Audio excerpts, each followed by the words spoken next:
La familia Aguilar atraviesa un momento de tristeza tras la muerte de Chancho, el pug negro que formó parte de su hogar durante 5 años.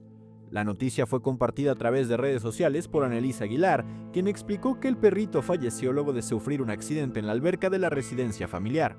En el mensaje publicado en Instagram, la familia describió a Chancho como un compañero cariñoso, tranquilo y muy querido, especialmente cercano a la mamá de los Aguilar.